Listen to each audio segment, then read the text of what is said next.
Blog Talk Radio. Hello, everyone. Welcome to Lori Smith on Blog Talk Radio. Good evening. It is 10 o'clock p.m. here in Calgary, Alberta, Friday night, April the 29th. This is Child Abuse Prevention and Human Rights Abuse Prevention is Up to Us. 30-minute live internet streaming radio broadcast from blogtalkradio.com. Chat room is open. I did pop a couple links in there to what I wanted to talk about tonight, and just thank everybody for tuning in. Appreciate everybody who's taken the time to listen to my shows. I know I do a lot of shows, so I also do shows on Dreamcatchers Talk Radio, just in case people aren't aware of that. Monday through Friday, Dreamcatchers Talk Radio here on Blog Talk Radio, and you can type into your browser if you're interested in checking that show out. Up into that the search bar on the front page of the Blog Talk Radio, just type Dreamcatchers, and it'll come up there in the search, and it's www.blogtalkradio.com/Dreamcatchers. And so, I do a lot of shows. So thanks everybody for tuning in. I appreciate it. I just want to be one more voice out here speaking out against abuse. I started this November 2009 and just had no idea how long I'd be doing this. I really didn't know how many people would be tuning in, but I've got 24,400 and something shows listened to. I really appreciate everybody who's been tuning into my shows. I thank you very much. I want to go and speak, nationwide, worldwide, internationally, nationally, locally, and I will be doing that in the near future. So this was a good way for me to begin, and so it's a matter of time. It's a time issue right now, but I appreciate everybody for tuning in. Thank you so much. I just want to be one more voice speaking out against child abuse and talking about the issues surrounding child abuse. And it is a sensitive subject, so you have to listen at your own discretion to all of my shows. Ultimately, you have to know what's good for you to listen to, and if you think the topic might bother you, you have to change the channel, because I'm talking about abuse and I don't sugarcoat it. I just tell it like it is. And young people under the age of 18, I ask that you have someone listen to the show with you who's older, who's an adult, who can help you make the decision whether you should be listening or not, because I don't know how young the people are who are listening to my shows. So if you're under the age of 18, just have somebody listen to the show with you to make sure it's age appropriate for you, because there's a lot of adult content on my show, even though it is ultimately about stopping child abuse. I just think children should be protected at all times. I'm the Canada Regional Director for Dreamcatchers for Abused Children, and we're standing up to fight to save children's lives. That's what we're doing. And so we want you to protect yourself and keep yourself safe. So we'll get right into this topic here tonight. I found this really interesting article about the history of child abuse. And I just found it, we're always researching at Dreamcatchers for Abused Children. Just, every chance we get, we're looking for information, continually searching for whatever we can find out there to promote education and awareness surrounding child abuse. And also, for my shows, so I'm always looking around at what's out there.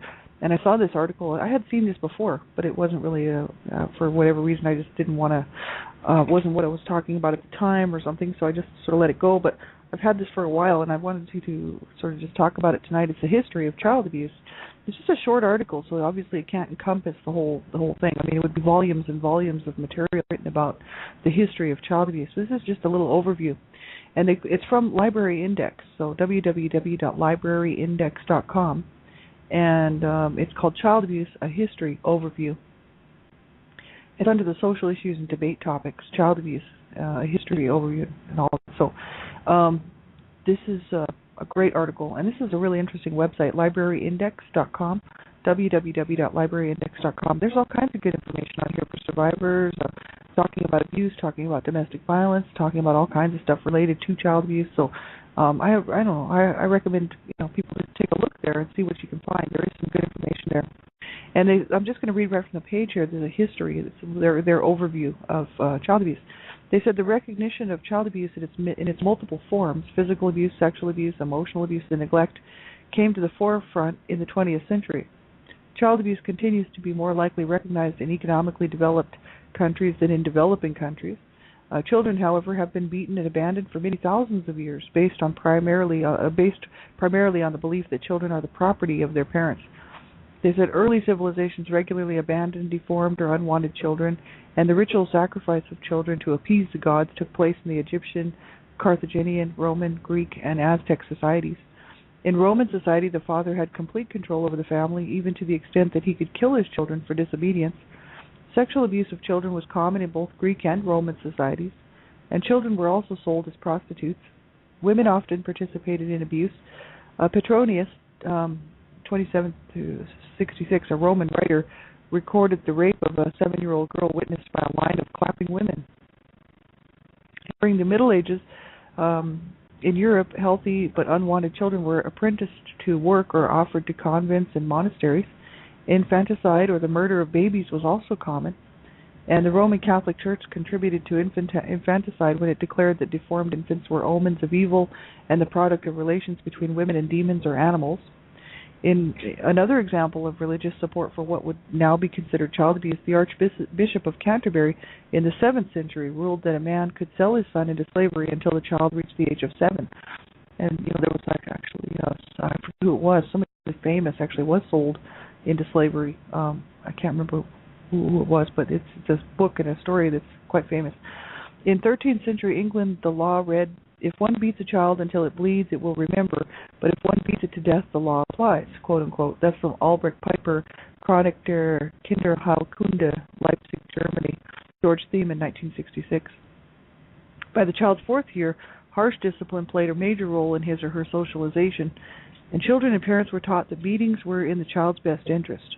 In the baby's book, Medieval Manners for the Younger, a primer on manners used first in the 11th century in France to educate the upper classes, a verse in How the Good Wife Taught Her Daughter instructed future mothers, "But take a smart rod and beat them in a row, till they cry mercy and their guilt well known. Dear child, by this lore, they will love thee evermore," quote unquote. York University, and that's from www.yorku.ca, and they've assessed in 2004. They said children were beaten not only by their parents but also by their teachers. In a poem written around 1500, a schoolboy admitted that he would gladly become a clerk, but learning was such strange work because the birch twigs used for beating were so sharp. The children at an Oxford school must have felt injustice was served when their schoolmaster, out early one morning to cut willow twigs for a switch to beat them, slipped, fell into the river, and drowned. The late Middle Ages and the Renaissance, roughly the 14th through the 16th centuries, saw changes in how society viewed children, but abuse was still common. They said Neil Postman in The Disappearance of Childhood, New York Delacorte Press, 1982, noted that the idea that children were small adults had started to change by that time. Among the upper classes, children began to receive a long formal education, increasingly separated from adults and kept with their peers. It was becoming apparent that children were not really that similar to adults after all, but rather like mounds of clay to be molded. In 16th and 17th century Europe, fathers commonly placed their children in apprenticeship to provide inexpensive labor. The apprenticeship system was the major job training method of pre-industrial Western society, and the apprentice who trained with a master frequently worked under conditions that by today's standard would be considered severely abusive. That's the 1600s. The practice of paternal control was brought to the American colonies, and the father ruled his wife and children. The mother, however, was also expected to discipline her children, inflicting corporal punishment as she saw fit. A child was little more than the property of the parents. At the same time, the child was an asset that could be used to perform work on the farm. And that's actually this is all very much typical of how people felt about children, really all the way up to into the 1900s. Right, and I just hope people will get a clue and get a grip on this. If you don't know history and you haven't really done a whole lot of reading or searching out, not every culture was like this, but a lot of cultures were, And so, if you take a look at the worldwide situation, and actually get into looking back at the history of how these different peoples around the world treated their children, over a period of, let's say, 2,000 years, you get a real good idea, of what type of people they are. And there's a whole lot of the world's societies that actually have always been mistreating and abusing children, right? And sadly enough, we just followed suit. And so North America, one of the, prime examples of, hey, let's just abuse children over here. Yeah, right on. It makes me sick. I'm sorry, I'm on a bit of a rant tonight, but it just makes me angry because people think there's absolutely nothing wrong with this, but yet I know that if they were being beaten and raped and burned and their necks were being broken and their arms and legs were being broken and their ribs were being broken and their livers were being damaged and their internal organs were being damaged and their heads were being smashed in, they wouldn't like it. No adult would sit there and say, yeah, go ahead, beat me to a pulp and then sexually use me. Sure. No, absolutely not. It's just sick that adults, any adult, I don't care if it's what country they're from. I don't care what part of the world they're from. I really don't care. Any person who's of an adult age, who's lived on the planet long enough, should know the difference between wrong and right. And they should know that abusing a child is wrong. And there's no excuse for abuse in my books, as far as I'm concerned. It doesn't matter whether they were abused and just passing it on. That's a sorry, sick, sad excuse, is what that is. And that's all it is, an excuse. Because they know how much it hurt them, so they should know how much it hurts their child. See, I'm talking from experience because my parents were abused as children. They knew how much it hurt them, and yet they trashed their family and they trashed each other. And this is so typical. You know what I mean? People who have been abused, who go out and abuse their children. Now, not everybody who's been abused will abuse their children. That's a fact. Many people actually break the cycle, but there are some that do and cry the blues. Well, I was abused as a child, and so that's why I didn't know any better. Right. Sure.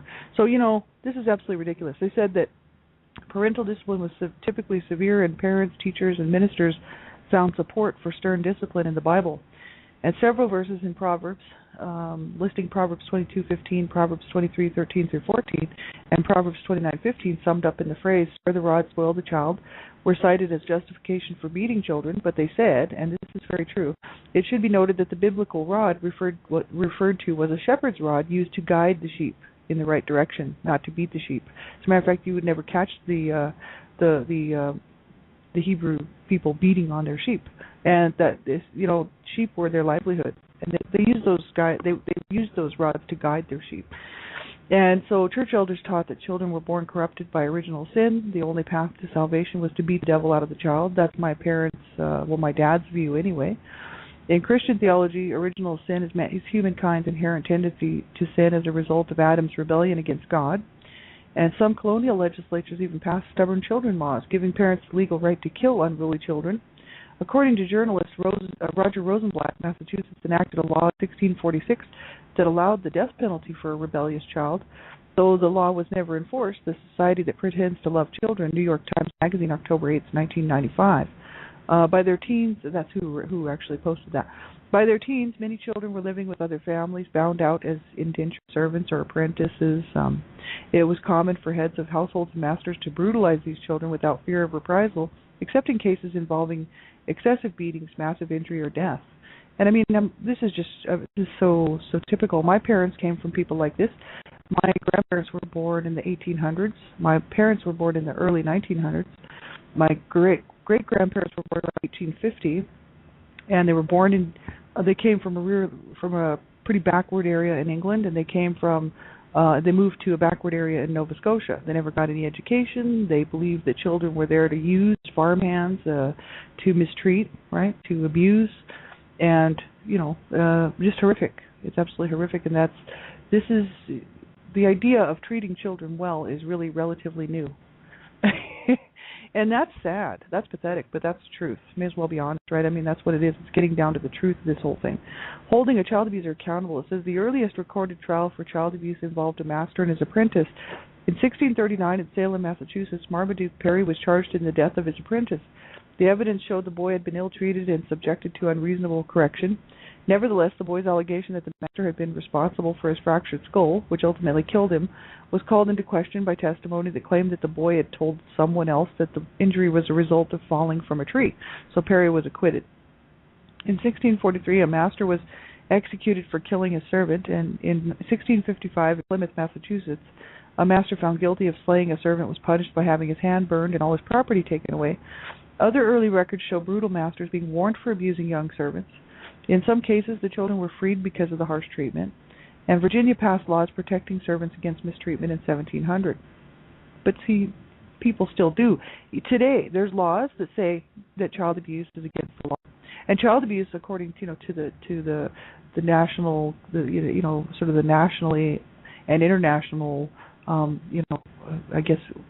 idea of what constitutes child abuse is anything that hurts or harms a child or has the potential to hurt or harm a child or threaten to hurt or harm a child is abuse. And people would think, well, I don't know, I broke my child's neck, but I didn't think that would harm him.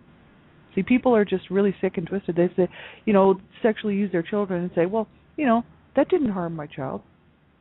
And there would be many people out there that would agree with them. There's a whole, as a matter of fact, I'm kind of sad to say, what I think of society. When I think of 1 in 3 to 4 girls and 6 to 7 boys being sexually abused under the age of 18 today, 1 in 3, that's the stats, and that's what's going on. 1 in 3 to 4 girls and 1 in 6 to 7 boys will experience some form of sexual abuse, whether it's unwanted sexual touching, molestation, exploitation, rape, you name it, right? So how many sick individuals out there are actually abusing children sexually? A lot. How many of them live on your street? A lot. How many of them live in my apartment building? A lot. I walk by these people every day, and so do you. And we work with people who abuse their children, right? We work with people who rape their children. We work with people who probably beat on their children and kick their children around and burn their children and do these horrific things to their children. Then they show up to work the next day. Oh, it's all good, right? Yeah, we do. You can guarantee it. 1 out of 6 to 7 boys, actually these stats for all abuse, every bit of it. 1 out of 3 to 4 girls and 1 out of 6 to 7 boys will be abused in some way. And that's the stats even on top of the child sexual abuse. So it's right about the same. So, if you know some kids, you know that some of them are being abused. Absolutely horrific. I mean, my God, this has got to stop. But they said that a few recorded cases involving family matters were limited to the removal of children from unsuitable homes, environments, which usually meant that the parents were not giving their children a good religious upbringing or were refusing to instill the proper work ethic. In 2 Massachusetts cases in 1675 and 1678, children were removed from such unsuitable homes. In the first case, the children were taken from the home because the father refused to send them out to apprentice or work. And in the second case, the same offense was compounded by the father's refusal to attend church services. Physical abuse was not an issue in either case.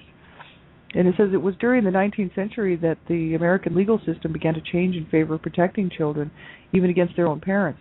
In 1840, in Johnson v.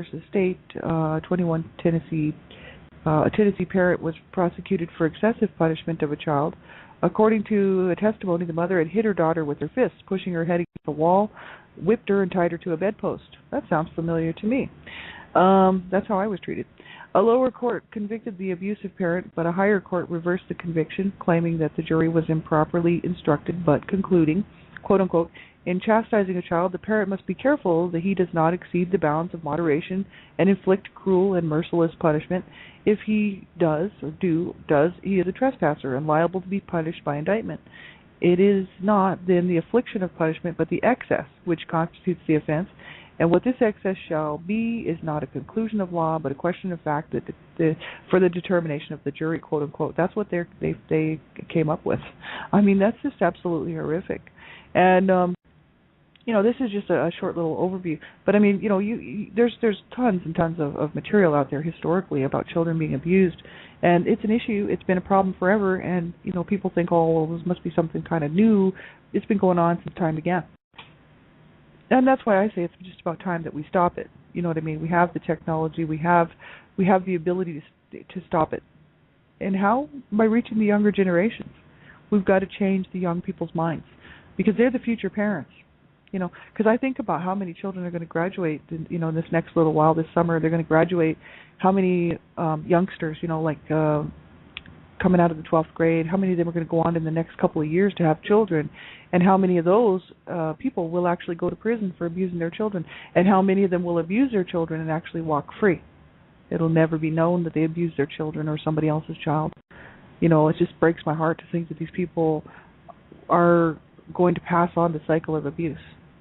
But if we can reach these younger kids in elementary school, starting from elementary and going all the way up through high school, teaching them proper parenting skills, healthy child-parent relationships, parent-child relationships, healthy child development, coping skills for parents, substance abuse issues. I'm sure they talk about some of this stuff, but it's not something that's like mandatory. And I think that they should have to pass courses every year pertaining to this stuff. How to cope, how to handle things without violence, anti-violence, and promote this stuff with young people because they are the next set of abusers. I wish I could be sitting on the court as a judge right now because I'd love to bust these people Because I know in a couple of years, these kids that are graduating right now, who are coming out of high school, how many of them are going to abuse their children? Quite a few. Or somebody else's. They'll abuse somebody else's child.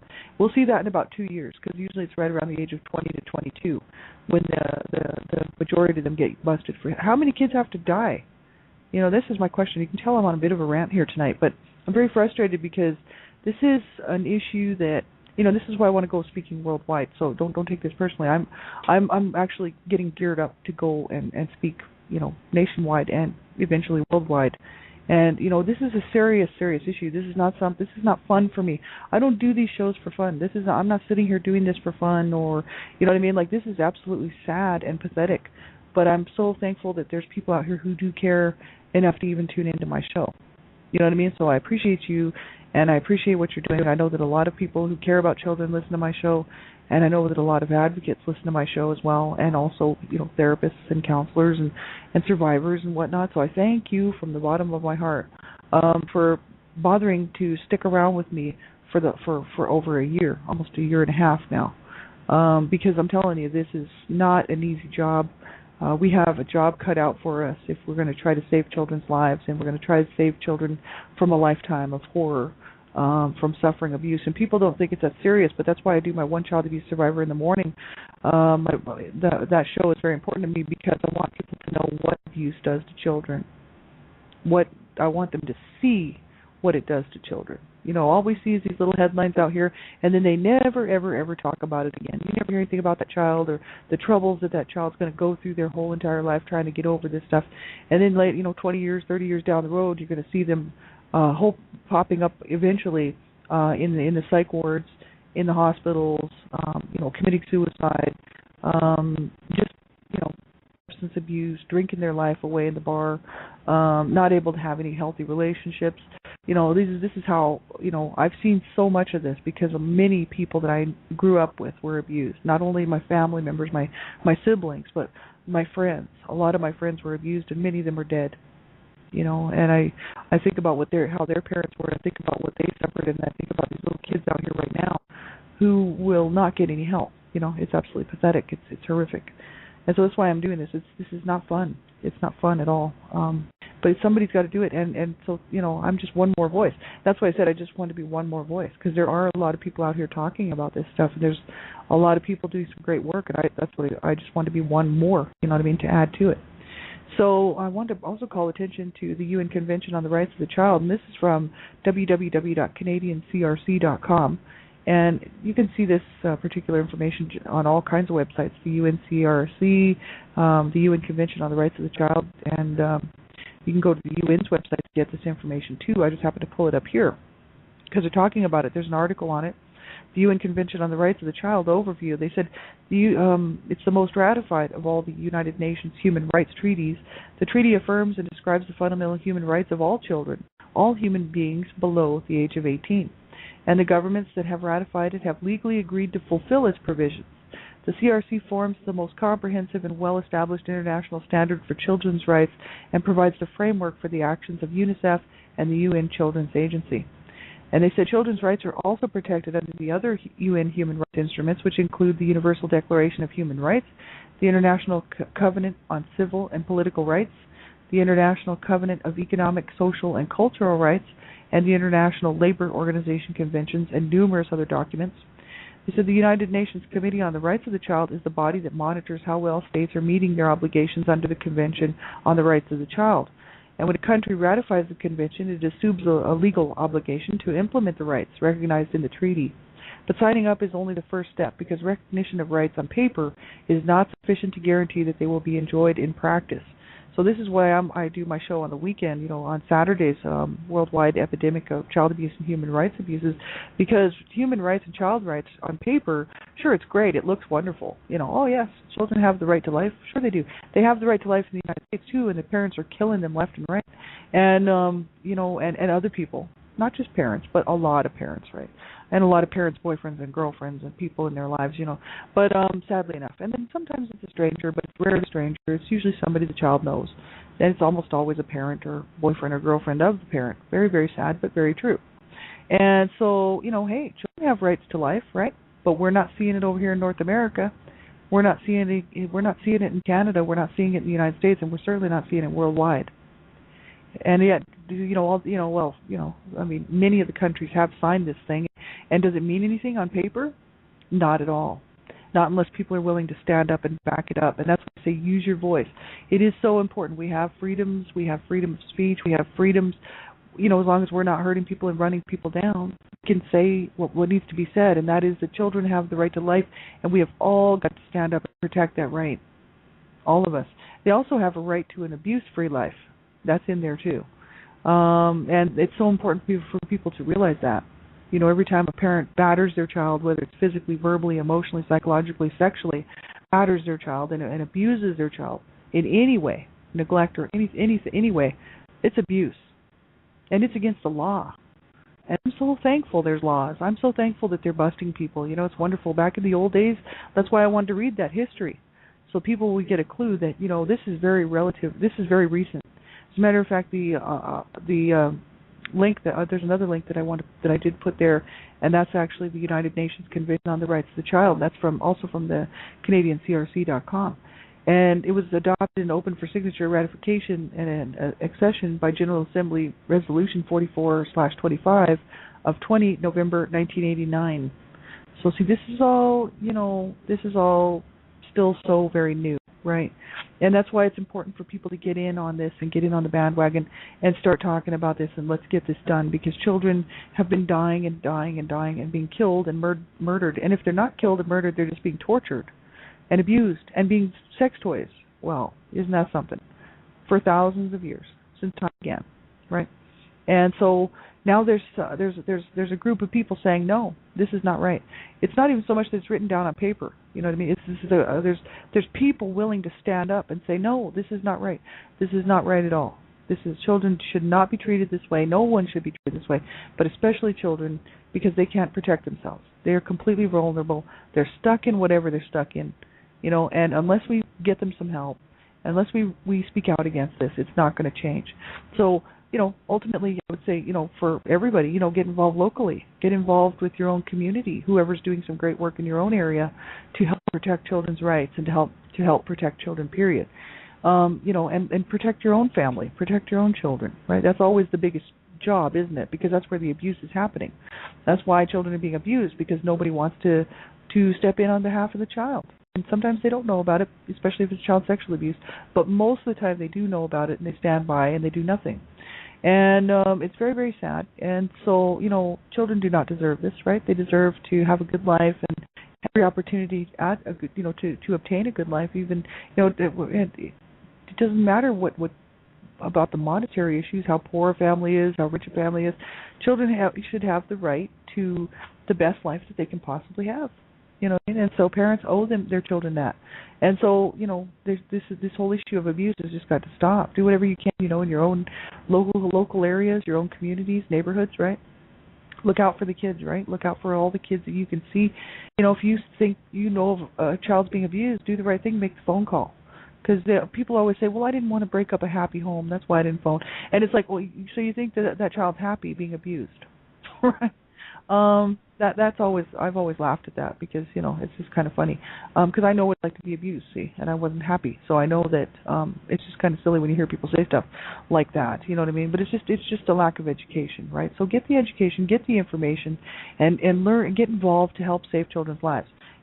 There's a whole lot of people willing to stand up to fight against childhood cancer, but there's hardly anybody willing to stand up and fight against childhood abusers. And I'm one of these people that's willing to stand up and make some noise. So, do whatever you can in your own areas, right? We need more voices. The more voices, the better. Support whoever you want, but support somebody who's doing some great work, right? Have a great night, everybody. Take good care, and I hope you have a good weekend. Keep these little children in your heart and in your prayers. Thanks very much. Bye-bye.